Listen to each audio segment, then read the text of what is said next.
Buenas tardes. Estos días llevo como varias entrevistas de prensa y me preguntan que cómo sale, que de los actos de este congreso, que me parecía lo más importante, las cosas más sorprendentes. Y yo diría que un poco era esta reunión que vamos a tener hoy. Creo que yo sepa, es la primera vez que en el curso de un congreso marcadamente científico, con un programa denso y duro de científico, hay una reunión con los que están del otro lado. Nosotros en nuestras reuniones hablamos de pacientes, el paciente que se nos complica, el que nos va bien. Sin embargo, hablamos de pacientes a los que no conocemos, a los que no les vemos la cara. Y esto es lo que pretendemos hoy, es decir, ver la cara a los que están del otro lado e intentar solucionar sus dudas, sus interrogantes, sus preguntas de todos los días: ¿qué va a pasar? ¿Esto es una enfermedad? ¿Qué tipo? ¿Voy a perder visión? ¿No?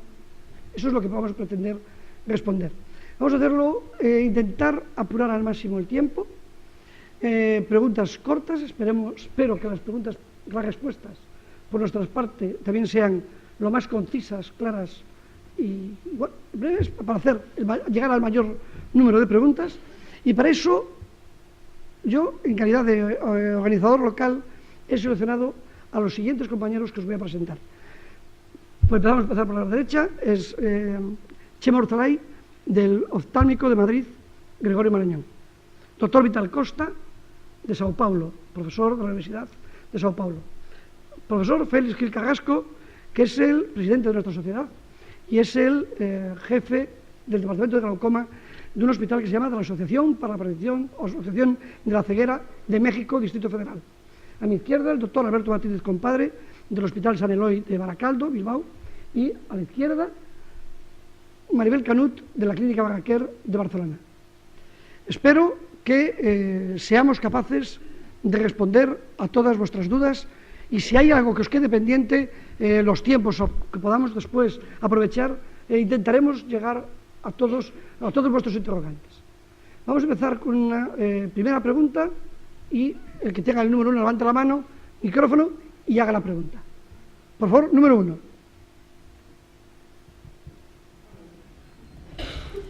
Hola, buenas tardes. Yo quería saber si tener antecedentes familiares de glaucoma aumenta el riesgo de padecer la enfermedad.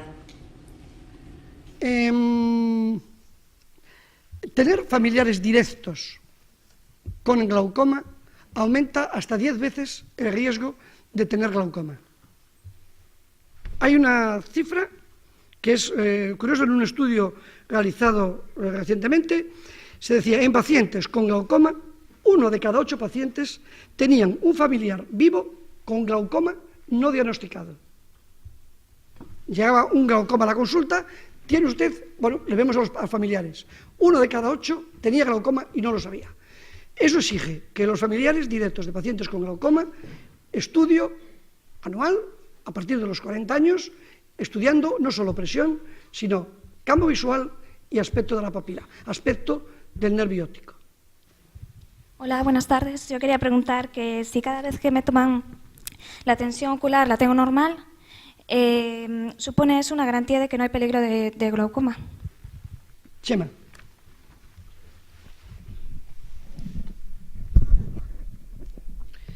No, desgraciadamente no es una garantía, pero es como habría que hacer las cosas. Digamos que lo que tenemos que hacer el paciente y nosotros, nuestra primera obligación es poner la tensión en su sitio, en lo que sería en teoría su sitio. Y a partir de ahí tendremos que seguir estudiando el caso para demostrar que esa tensión es correcta para ese ojo. Pero no es una garantía, pero es el primer paso que tenemos que conseguirlo inevitablemente. Hay que llegar a él. Hola, buenas tardes. Yo quería saber si dejo de echarme las gotas durante un tiempo, ¿corro el riesgo de que mi enfermedad empeore? Dentro del tratamiento del glaucoma, uno de los pilares fundamentales es el tratamiento médico, es decir, las gotas. Entonces, con esto lo que conseguimos es intentar, en lo posible, evitar subidas de tensión y conservar, en lo posible, también mantener una tensión adecuada para nuestro ojo, porque, en último término, si esta tensión se mantiene, el nervio óptico va a mantener las funciones del ojo. Si dejamos de poner gotas, esto no queda compensado. Es decir, no tenemos la garantía de que en estos momentos nuestro nervio óptico esté relajado y está en buenas condiciones. Por lo tanto, puede empeorar la enfermedad de forma mayor o menor en función del estadio evolutivo del glaucoma. Sí, puede empeorar. La miopía pueden provocar glaucoma, pueden empeorar el glaucoma ya existente o cómo repercuten en el glaucoma. Voy a intentar responder muy rápidamente. ¿Pueden provocar glaucoma? La respuesta sería no. ¿Pueden empeorar el glaucoma? La respuesta sería tampoco. Tampoco. Se podría puntualizar, pero para que nos entendamos, tampoco. ¿De qué manera repercuten? Pues repercuten de una manera importante que el paciente debe conocer, y es que habitualmente la manera para nosotros, no la mejor, pero la más habitual y la más sencilla para controlar la evolución del glaucoma es tomar la tensión.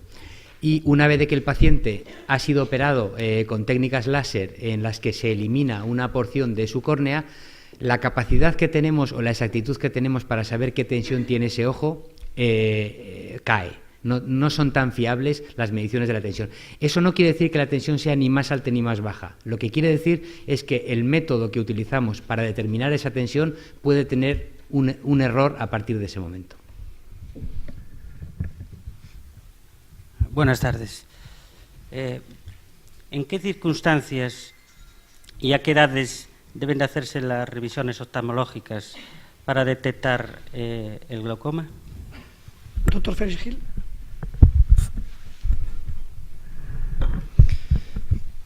La verdad es que si el paciente tiene edad suficiente, debe de determinársele la presión intraocular. Si el paciente coopera para tomársele la presión en la consulta. Esto no pone una edad, eso pone realmente la cooperación que pueda dar el paciente en el momento de la consulta. ¿En qué circunstancias? En todas las circunstancias en que existan factores de riesgo.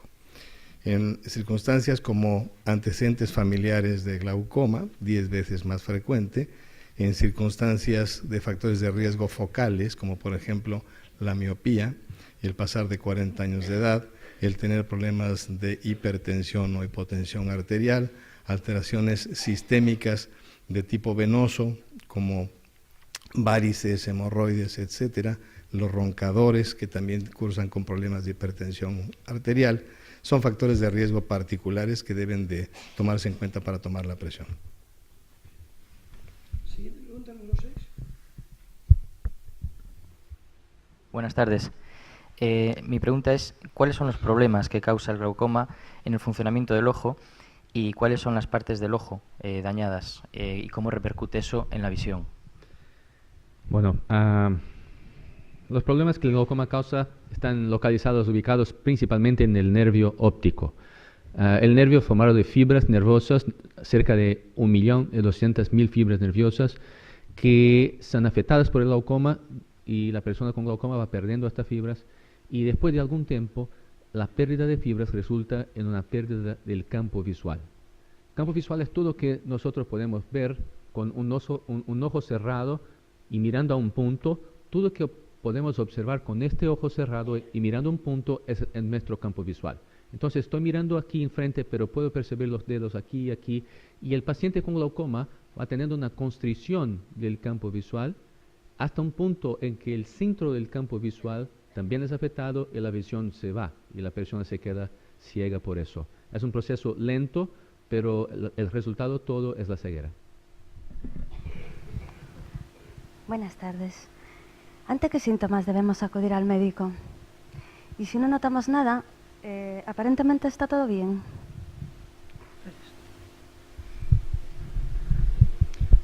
El problema del más común de los glaucomas es que es totalmente asintomático hasta que este glaucoma está en estadio avanzado y la pérdida del campo visual ya es una limitante para la vida cotidiana del paciente. ¿Hasta qué síntomas debemos o en qué síntomas debemos acudir? Dolor ocular, ese retardo que tenemos cuando pasamos de la luz a la oscuridad y de repente tardamos un poquito en ver o en poder delimitar las figuras o los objetos que están dentro de la oscuridad. Ese cambio del claro oscuro es una de las situaciones. Evidentemente cualquier situación que conlleve a la baja de visión, cualquier mancha transitoria o permanente que tengamos en el campo visual, y por supuesto la sintomatología dolorosa, ardorosa, etcétera. El que no tengamos síntomas no nos está realmente eximiendo de que tengamos glaucoma, porque el glaucoma de ángulo abierto virtualmente está exento de síntomas en todas sus fases iniciales y medias.